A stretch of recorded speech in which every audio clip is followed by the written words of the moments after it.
Bismillahirrahmanirrahim. Assalamualaikum warahmatullahi wabarakatuh. Alhamdulillah, alhamdulillahirabbil alamin wa bihi nasta'in wa ala umuri dunya waddin. Wassalatu wassalamu ala asrafil anbiya'i wal mursalin sayyidina wa habibina wa maulana Muhammadin wa ala alihi wa sahbihi ajmain, amma ba'd. Yang terhormat Dewan Juri yang dirahmati Allah, yang saya hormati, hadirin, serta teman-teman seperjuangan yang saya banggakan. Pertama dan yang paling utama, marilah kita panjatkan puja dan puji syukur kehadirat Allah Subhanahu wa Ta'ala yang telah senantiasa melimpahkan kita dengan kesehatan, kesempatan, nikmat, iman, pikiran, dan umur panjang, sehingga kita dapat bersama-sama berbahagia mengikuti kompetisi yang diselenggarakan oleh Hidayatullah Youth Competition dengan mengusung tema Suara Pemuda, Suara Peradaban. Salawat dan salam semoga senantiasa tercurahkan kepada Nabi Allah Muhammad Sallallahu Alaihi Wasallam.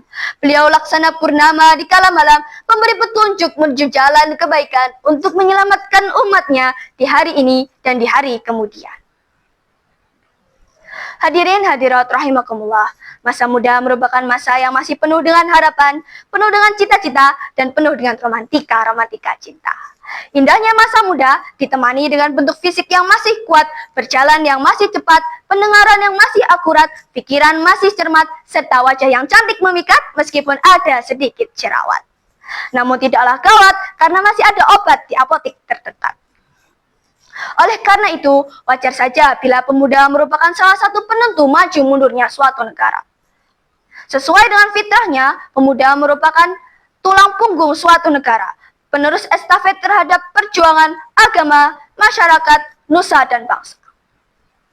Mengingat betapa pentingnya pemuda sebagai agent of change dan agent of social control, maka pada kesempatan yang berbahagia ini, perkenankan saya, Nadifah Lituhayu dari MTSN 3 Bantul, akan menyampaikan materi dakwah yang berjudul Pemuda Masa Kini, Penentu Masa Depan Bangsa. Allah Subhanahu wa Ta'ala berfirman dalam Quran Surat An-Nisa ayat 9 yang berbunyi, A'udzu billahi minasyaitonir rajim. Bismillahirrahmanirrahim. Wal yakhshal ladzina law taraku min khalfihim dzurriyyatan dhi'afan khafu 'alaihim falyattaqullaha wal yaqulu qawlan sadida. Ayat tersebut menjelaskan bahwa Allah Subhanahu wa Ta'ala melarang umatnya untuk meninggalkan keturunan yang lemah, baik lemah fisik, lemah finansial, lemah pikiran, serta lemah akhlak. Hadirin hadirat rahimakumullah, Profesor Dr. B.J. Habibie, Presiden Indonesia ketiga kita, pernah mengatakan bahwa setidaknya ada 5 kelemahan yang patut kita hindari, yakni lemah harta, lemah fisik, lemah pikiran, lemah semangat hidup, dan yang paling mengerikan adalah lemah akhlak.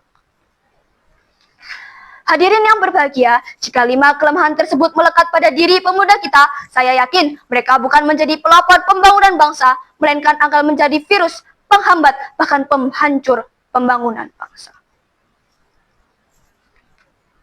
Sebagai pemuda yang berperan untuk agent of change dan agent of social control, maka kita harus memiliki semangat juang yang tinggi, terus berprestasi dan berkarya, serta berperan aktif dalam pembangunan bangsa dengan melakukan hal-hal sederhana seperti rajin belajar, menulis, dan membaca, mengikuti kegiatan organisasi untuk memperluas wawasan dan relasi, serta mengikuti kegiatan yang diselenggarakan oleh madrasah, pondok pesantren, maupun yang ada di masyarakat.